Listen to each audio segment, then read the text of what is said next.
ડભોઈ આંગણવાડીના 2 કેન્દ્ર જિલ્લા કક્ષાના પોષણ ઉત્સવમાં વિજેતા ઘટક કક્ષાના કાર્યકરોને માતા યશોદા એવોર્ડ રૂમ 25 એનાયત કરાયા.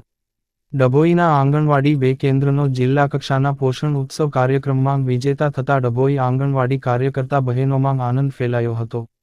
જિલ્લા કક્ષાના પોષણ ઉત્સવ 2024 માંગ મિલેટની વાનગી સ્પર્ધામાં પ્રથમ ક્રમાંક મેળવેલ પટેલ બિનલબેન હર્ષદભાઈ આંગણવાડી કેન્દ્ર મોસમપુરા સેજો, થુવાવી ઘટક ડભોઈ 1ના છે. જ્યારે વાનગી રાજગરાના લોટમાંથી મીઠા ઘૂઘરા ડભોઈ 1 ઘટકના ઘટક કક્ષાના માતા યશોદા એવોર્ડ 2021 જિલ્લા કક્ષાના પોષણ ઉત્સવમાં ડભોઈના 2 કેન્દ્ર વિજેતા બન્યા.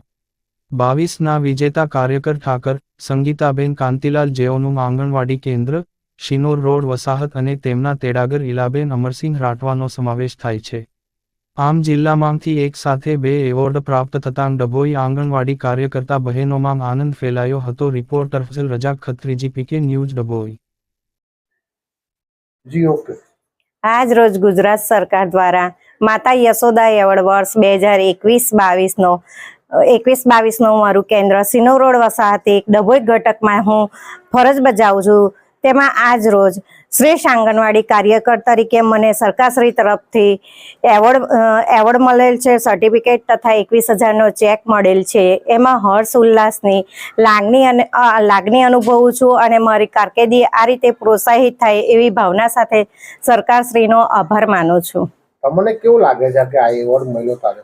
મને ખૂબ આનંદ થયો કે હું અહીંયા સરસ એવી કામગીરી કરી તો મને આ ડભોઈ તાલુકાના ડભોઈ ઘટક 1માંથી મને આ એવોર્ડ મળ્યો છે. આટલી બધી 100 બહેનોમાંથી મને એવોર્ડ મળ્યો એટલે હું ખૂબ આનંદ અનુભવું છું. અમને વડોદરા જિલ્લાના પંચાયત ઉપપ્રમુખ અશ્વિનભાઈ પટેલ, ડીડીઓ મેડમ હતા, કલેક્ટર સાહેબ શ્રી હતા, ICDSના PO, પ્રોગ્રામ ઓફિસર સાહેબ હતા તથા જિલ્લાના તમામ CDPO મેડમો હતા અને સુપરવાઇઝર બહેનો પણ હતા. અત્યારે કેવું લાગે તમને એવોર્ડ મળ્યો? અત્યારે હું ખુશ છું અને એટલો આનંદ અનુભવું છું કે મારા હાથમાં કેટલા વર્ષો પછી મારા હાથમાં એવોર્ડ આવેલો છે.